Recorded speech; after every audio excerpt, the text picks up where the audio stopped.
বাংলাদেশ দলটা কখনোই মনে হয়নি তারা একটা টিম গেম খেলছে। খুব ইন্ডিভিজুয়াল মনে হচ্ছে একেকজন বিচ্ছিন্নভাবে বিচ্ছিন্ন দ্বীপের বাসিন্দা খেলোয়াড়েরা। লোকালি বেড়ে ওঠেন, তাদের সঙ্গে যারা প্রবাসী ফুটবলার আছে তাদের একটা শুরুতে একটা গ্যাপ থাকে। যে সারা পৃথিবীতে এখন ন্যাচারালাইজেশন বা অরিজিন ফুটবলারদেরকে অ্যাকসেপ্ট করা এবং তাদেরকে নিয়েই ফিউচার প্ল্যান করা এটা এখন স্বাভাবিক হয়ে আসছে। এক্ষেত্রে বাংলাদেশের এই বাস্তবতা মেনেই এখন থেকে বাফুফের উচিত একজন প্রফেশনাল স্পোর্টস সাইকোলজিস্ট নিয়োগ দেওয়া।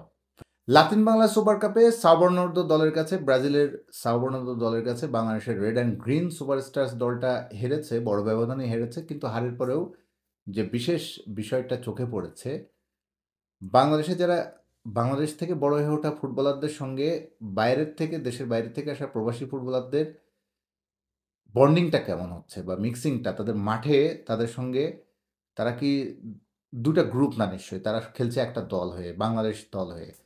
সেখানে তাদের সমন্বয়টা কম্বিনেশনটা কেমন হলো বা কেমন হচ্ছে সেটি একটা গুরুত্বপূর্ণ বিষয়। কারণ বেশ কিছু অভিযোগ বা বেশ কিছু বিষয় পয়েন্ট আমরা এর আগেও শুনেছি, এবারেও তার নতুন কিছু না। যেমন বিতোষক চাকমাকে বলা মানে তার যে পজিশন তিনি আমরা দেখেছি পজিশনটা সেই পজিশনে তিনি কিন্তু পুরোটা সময় ঠিকঠাক মতো তার জায়গায় যে খেলাটা খেলার দরকার তার সেই খেলার সুযোগ হয়নি।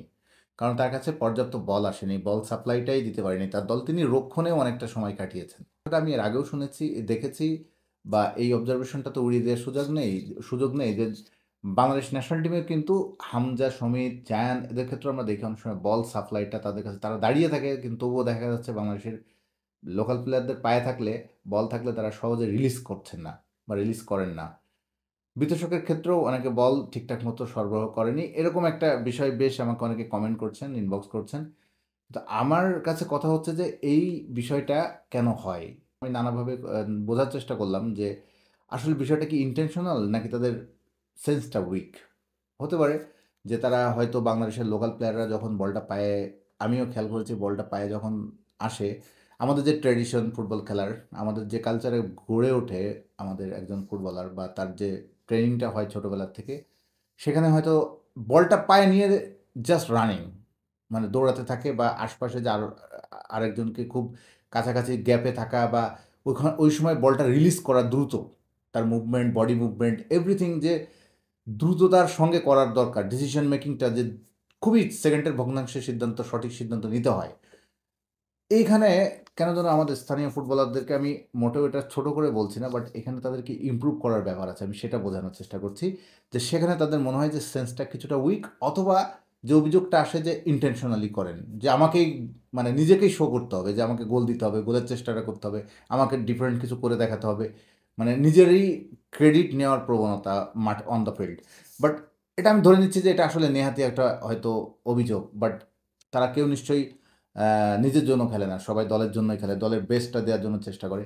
সেক্ষেত্রে বাংলাদেশের স্থানীয় ফুটবলারদের তাহলে যদি আমি ফুটবল লজিক থেকে দেখি, তাহলে আমার মনে হয় তাদের সেন্সে এখানে অনেক ইমপ্রুভ করা আছে। আমার একজন বললেন, এক প্রবাসী ফুটবলের গার্জিয়ানই বললেন যে তারা যেসব দেশের তাদের বাচ্চাদের বড় করেছেন, সন্তানদের বড় করেছেন, ফুটবল খেলা শিখিয়েছেন, সেখানে যে শিক্ষাটা ৮-১০ বছরে একজন ফুটবলার পেয়ে থাকে, সেটা মনে হচ্ছে এখানে ১৭-১৮ বছর বয়সেও সেই গ্যাপটা রয়ে গেছে আমাদের স্থানীয় ফুটবলারদের। যেমন তারা বল অহেতুক মানে এনার্জি লুজ করে, অহেতুক রানিং করে। আননেসেসারি এই এনার্জি লুজ, আননেসেসারি রানিং এগুলো যে কখনো দরকার নেই। জাস্ট বলটা রিসিভিং, পজিশন ওয়াইজ বল রিলিজিং বা বল মুভমেন্ট এভরিথিং। আমাদের যে সিদ্ধান্তগুলো খুব দ্রুত নেওয়ার দরকার, সেটা কিন্তু আমরা এই প্রথম ম্যাচ ব্রাজিলের সাও বর্ণাঢ্য ম্যাচের দিনে কিন্তু কাসপার হক, ইব্রাহিম নাজের ক্ষেত্রে একাধিকবার দেখেছি। হ্যাঁ? তাদের এই সেন্সটা খুবই স্ট্রং। এবং ব্রাজিল দেখুন পুরো ম্যাচটা কিন্তু খেলেছে সেদিন ব্রাজিলের সাও বর্ণাঢ্য দলটা। এক্সট্রা ট্যালেন্ট বা সুপার ট্যালেন্ট কোনো ফুটবল বিষয়টা না। তারা কিন্তু এটা টিম ওয়াইজ খেলেছে, টিম ওয়াইজ। জাস্ট দলগত খেলা ভাবেই খেলেছে এবং ক্লাব যেহেতু তারা আগের থেকে গোছানো একটা দল, নিজেদের শক্তিমত্তা সম্পর্কে তারা খুব ভালো অবগত। এবং যেহেতু এই টুর্নামেন্টটা গোল ব্যবধানে জেতারই একটা বিষয় আছে, সেহেতু তারা গোলে যতটা স্কোর লাইন বাড়ানোর চেষ্টা করছে শুরু থেকে। আর বাংলাদেশ দলটা কখনোই মনে হয়নি তারা একটা টিম গেম খেলছে। খুব ইন্ডিভিজুয়াল মনে হচ্ছে একেকজন বিচ্ছিন্ন দ্বীপের বাসিন্দা খেলোয়াড়েরা। অবশ্যই এটাও ঠিক মাত্র ১ দিন ২ দিনের নোটিসে একটা টুর্নামেন্ট খেলতে নেমেছে। অ্যাম ফলে দলের প্ল্যানিং, কৌশল তারা গোছানোর হয়তো খুব একটা সময় পায়নি, ধরে নিচ্ছি এরকমই। কিন্তু যাদের মাঠের কিন্তু এই বিষয়গুলো একেবারে নতুন না। এই অভিযোগগুলো, এই বিষয়গুলো কিন্তু, এই অবজারভেশনগুলো কিন্তু আমরা আগেও শুনেছি যে বাংলাদেশের খেলোয়াড়দের সঙ্গে কেন যেন বাংলাদেশের যারা লোকালি বেড়ে ওঠেন তাদের সঙ্গে যারা প্রবাসী ফুটবলার আছে তাদের একটা শুরুতে একটা গ্যাপ থাকে। সেই গ্যাপটা ধীরে, ধীরে যত দ্রুত গ্যাপটা কমিয়ে আনা। কারণ সবাই খেলে ফর টিম, দলের জন্য। তো এই ক্ষেত্রে আমার মনে হয় ধীরে, ধীরে মানে এই স্টেপগুলোতে যাওয়া উচিত। সেটা হচ্ছে এই যে চিন্তাভাবনাগুলো, বাংলাদেশের একটা ছেলে স্বাভাবিকভাবে আমাদের দেশ থেকে মানে আমাদের স্থানীয় পরিবেশ থেকে বড় হয়ে ওঠা প্লেয়ারের একটা সাইকোলজি, আর ইংল্যান্ড, অস্ট্রেলিয়া, আমেরিকা থেকে বড় হয়ে ওঠা একজন ছেলের সাইকোলজি একটু ডিফারেন্স তো থাকেই। আমরা যা দেখে অভ্যস্ত, নিশ্চয়ই আমেরিকায় বড় হয়ে ওঠা একজন খেলোয়াড়ের সেসব দৃশ্য দেখে অভ্যস্ত না। বা আমাদের সিস্টেম আর ওইসব সিস্টেম তো এক না। যতই ব্লাড বাংলাদেশি থাক, পাসপোর্ট বাংলাদেশি থাক, কিন্তু মানসিকতা তো ২ জায়গার ২ ভাবে গড়ে ওঠা। এই মানসিকতার ডিসট্যান্সটা কমানোর জন্য আমার মনে হয় বাফুফে এখন থেকে, যেহেতু অরিজিন ফুটবলারদেরকে নিয়েই আমাদের ভবিষ্যৎ ভাবতে হচ্ছে, এবং এই বাস্তবতা স্বয়ং বাফুফে প্রেসিডেন্ট তাবিদাওয়ালাও কিন্তু বিভিন্ন সময় বলেছেন যে সারা পৃথিবীতে এখন ন্যাচারালাইজেশন বা অরিজিন ফুটবলারদেরকে অ্যাকসেপ্ট করা এবং তাদেরকে নিয়েই ফিউচার প্ল্যান করা এটা এখন স্বাভাবিক হয়ে আসছে। এএফসি, ফিফাও এখন অনেক সফট, অনেক উদার এ ধরনের বিষয়ে অনুমোদন দেওয়ার ব্যাপারে। এই যারা অরিজিন ফুটবলার এক দেশ থেকে আরেক দেশে হয়ে খেলার অনুমতি চায়, সেগুলো কিন্তু খুব দ্রুত তার কেসগুলোকেও অ্যাপ্রুভাল দিয়ে দেয়।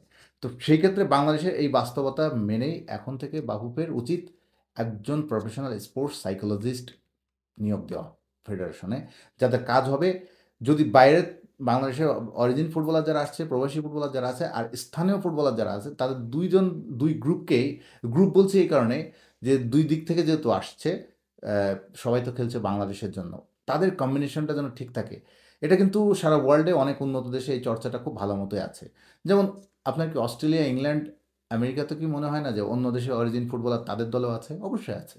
কিন্তু সেক্ষেত্রে তারা কি করে, বিভিন্ন লেভেলে যেসব প্রফেশনাল দলগুলো আছে তাদের এরকম ম্যানেজমেন্টে সেই মানে স্পোর্টস রিলেটেড মনোবিদ রেখে দেয়, যে মনোবিদদের কাজ হয় যদি কোনো চিন্তাভাবনায় গ্যাপ থাকে সেটা একদম ওয়াশড আউট করে ফেলা খেলোয়াড়ের মন থেকে। তাদেরকে নানাভাবে মোটিভেটেড করা, নানাভাবে বোঝানো যে তুমি এই দলটার জন্য খেলছো। এই দলের কোন খেলোয়াড় কোন জায়গা থেকে এসেছে, তার কার মানসিকতা কী, এবং তুমি নিজেকে কখনো ইনসিকিউর ভাববে না, নিজেকে অনিরাপদ ভাবার কোনো কারণ নেই যে আমার জায়গাটা হারাতে হতে পারে অমুকের কাছে। আমার চেয়ে ওর মান হয়তো ভালো। এইসব মানে হীনমন্যতায় ভোগা বা আরও বেটার চিন্তাভাবনা করা, পজিটিভ জিনিস নিয়ে বেশি ভাবা, এই চিন্তাভাবনাগুলো ওই ছোটোখাটো খুঁটিনাটি মানসিক মনস্তাত্ত্বিক বিষয়গুলোও কিন্তু বাইরের দেশে আমরা মানে অনেক যারা উন্নত আ ফুটবলে তারা কিন্তু এইসব ছোটখাটো বিষয়ও খুব সিরিয়াসলি দেখে। এখানে বাংলাদেশ ফুটবল ফেডারেশনের আমার মনে হয় সিরিয়াসলি ভাবা উচিত। একজন স্পোর্টস রিলেটেড পেশাদার মনোবিদ এখন থেকে চিন্তাভাবনা করা উচিত। যার কাজ হবে যখন বাইরে থেকে ফুটবলাররা আসবেন, বাংলাদেশের স্থানীয় ফুটবলারদের সঙ্গে যুক্ত হবেন, সেই ক্ষেত্রে ১ম এ ১টা-২টা সেশন করে চিন্তাভাবনা থেকে একদম এক করে ফেলা। যেমন ন্যাশনাল টিমে কিন্তু বন্ডিংটা অনেক স্ট্রং হয়ে গেছে। সেখানে জায়ান, আ ফাহমিদুল, সমিত, হামজা চৌধুরী, কয়েকটা জিনিস নিশ্চয়ই আপনাদের মনে আছে। এই ফাহমিদুল ইসলাম যখন আসলো গত মার্চে, তখনও কিন্তু এরকম একটা কথা উঠেছিল। সেই অভিযোগ নিয়ে খুব হইচই। ফাহমিদুলকে খুব সহজে ওয়েলকাম করা হয়নি। গত মার্চের সৌদি আরবের ন্যাশনাল ক্যাম্পে। সেটা নিয়ে কিন্তু অনেক কিছু হয়ে গেছিল। তখন কিন্তু একটা অভিযোগ এসেছিল ফাহমিদুল ব ফা ওই যে সৌদি আরবের যে ক্যাম্পে ফাহমিদুলকে বল দেয়া হচ্ছিল না। ফাহমিদুল প্রপারলি টিম থেকে তার টিমমেটদের কাছ থেকে অন দ্য ফিল্ড যে সাপোর্টটা দরকার সেটা পাচ্ছিল না। এই বল না পাওয়া, তার নিজেকে তার পর্যাপ্ত সুযোগ না পাওয়া, এইসব নিয়ে কিন্তু ফাহমিদুলের আমরা কখনো হয়তো তার মুখ থেকে শুনিনি, বাট ওই সময় অভিযোগটা কিন্তু খুব বারবার আসছিল। পরে কিন্তু এক ধরনের জনদাবিতে ফাহমিদুল ইসলাম কিন্তু বাংলাদেশ দলে অন্তর্ভুক্ত করা হয়েছে।